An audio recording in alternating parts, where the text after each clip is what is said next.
Hello students, after lots of queries regarding the books of physics, I'm going to tell about the books. देखो कुछ चीजें जो fundamental रहती हैं, right, they never change. बच्चों का कंफ्यूजन था HCV, DC Pandey, HC Verma, DC Pandey. मैं दोनों के बारे में तुम्हें बता देता हूँ और दोनों की इम्पोर्टेंस समझाता हूँ. देखो, HC वर्मा जो बुक है, इसकी एक अच्छी बात यह है, ये बुक फर्स्ट एडिशन इसका जो 1989 में आया था, उसके बाद आज तक इस बुक में कोई भी चेंज नहीं हुआ. ना किसी क्वेश्चन में कोई एडिशन हुआ है, ना कहीं कोई करेक्शन हुआ है. Perfect book. Second important thing कि ये इंटेंशनली ऐसे नहीं बनाई गई थी कि इसको स्पेसिफिकली IIT के लिए डिजाइन किया. बुक का नाम क्या है? Concepts of physics. इसको पढ़ना तुम समझो कि जैसे हम रामायण महाभारत पढ़ते हैं तो हमें हमारे धर्म का ज्ञान होता है, ठीक ऐसे ही फिजिक्स अगर समझनी है तो एक बार HCV कॉम्पिटिटिव लेवल के हिसाब से, एक बार HC वर्मा अच्छे से हमें क्लियर होनी चाहिए. अब इस बुक को पढ़ने का एक तरीका है. बुक अवेलेबल होती है मार्केट में, but you must know the method. देखो, इस बुक को पढ़ने का एक सिंपल सा तरीका है. स्टूडेंट्स यूजुअली जो मिस्टेक करते हैं वो थ्योरी से स्टार्ट करते हैं. Theory, then objective first, objective second, और उससे पहले short answer questions, and then subjective questions. ठीक है. एक्चुअली इस बुक को पढ़ने का तरीका ये है कि इसकी थ्योरी नहीं पढ़नी स्टार्टिंग से, ऑब्जेक्टिव फर्स्ट नहीं करने, ऑब्जेक्टिव सेकंड नहीं करना. सबसे पहले जो इसकी एक्सरसाइज है, सब्जेक्टिव क्वेश्चंस, वहां से स्टार्ट करना. और तुम्हें हर चैप्टर में जैसे ऑन एन एवरेज 50-60 क्वेश्चंस मिलेंगे. फर्स्ट 5 to 8 ऑलमोस्ट जो क्वेश्चंस होंगे वो स्ट्रेट कैलकुलेटिव, स्ट्रेट फॉर्मूला और कैलकुलेशन बहुत कॉम्प्लेक्स है. उसके बाद उनका लेवल धीरे धीरे राइज अप होता है और एंड तक पहुंचते पहुंचते अच्छे खासे लेवल तक वो पहुंच जाते हैं. ये इनका तरीका है और शानदार है. मतलब तुम्हें स्मूथली लिफ्ट अप करते हैं. एक्सरसाइज तुमने फिनिश कर ली. एक्सरसाइज फिनिश करने के बाद वंस यू गो थ्रू, और एक्सरसाइज के साइमल्टेनियस भी चल सकते हो, सॉल्व्ड एग्जांपल्स कम है but they can help you. उसके बाद ऑब्जेक्टिव फर्स्ट पहले, देन ऑब्जेक्टिव सेकंड. इसके बाद वंडरफुल चीज है कि जो इसका थ्योरी सेक्शन है वो उसके बाद एक बार रीड आउट करना है. बेसिकली जब चैप्टर तुम्हें पढ़ना है तो थ्योरी तुम अपने टीचर से या फ्रॉम एनी अदर बुक, जैसे GR बाटला पब्लिकेशन की बुक है, उसके बारे में बाद में बात करूंगा. थ्योरी कहीं से भी अच्छे से तुमने एक बार रीड आउट कर ली, एक बेसिक क्वेश्चंस कर लिए. ये इस बुक का एक प्राइमरी मेथड, मतलब जस्ट एक प्राइमरी नॉलेज दे रहा हूँ रिगार्डिंग दिस पर्टिकुलर बुक. कहा तो बहुत कुछ जा सकता है. सेकेंडली जो DC पांडे है, इसका तरीका बिल्कुल रिवर्स.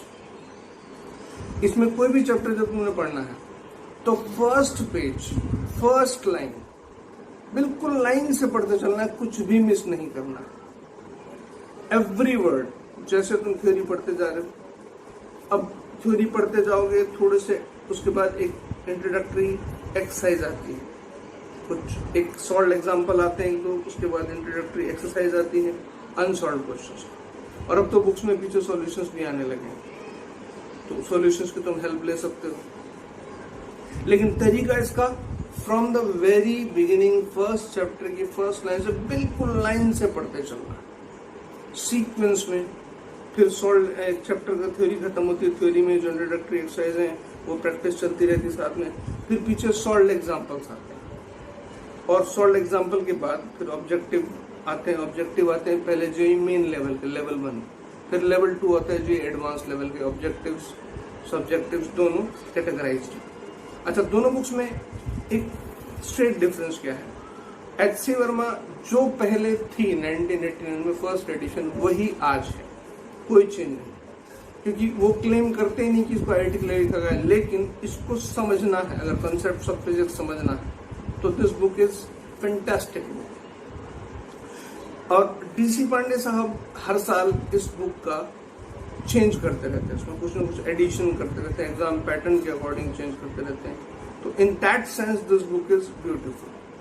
तो in my concern you start with any chapter, तो सबसे पहले तुम HC वर्मा स्टार्ट कर दो, then you come to DC Pandey. तो कोई भी एक चैप्टर बहुत शानदार तरीके से हो जाए। और उसके बाद इफ यू वांट कि अगर तुम्हें कहीं कुछ आता है, कोई प्रॉब्लम, कहीं कुछ, कोई किसी क्वेश्चन में सॉल्यूशन नहीं समझ में आ रहा होता, तो you may ask your teacher, you can mail me, तो मैं पॉसिबल इसको एक सॉल्यूशन तुम्हें बना के मैं तुम्हें उसमें भेज सकता हूँ।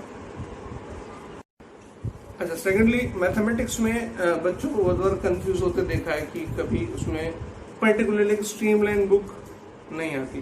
जरा ध्यान दो, एक्चुअली मैथमेटिक्स में भी हैं, और कुछ बुक्स को अगर ऐसा मान लेते हैं कि वे बोर्ड लेवल की है, फिर उसमें कैटेगरी चलती है, फिजिक्स में डिफाइंड है, मैथमेटिक्स में थोड़ा सा क्लियर नहीं है, तो मैं तुम्हें समझा देता हूँ।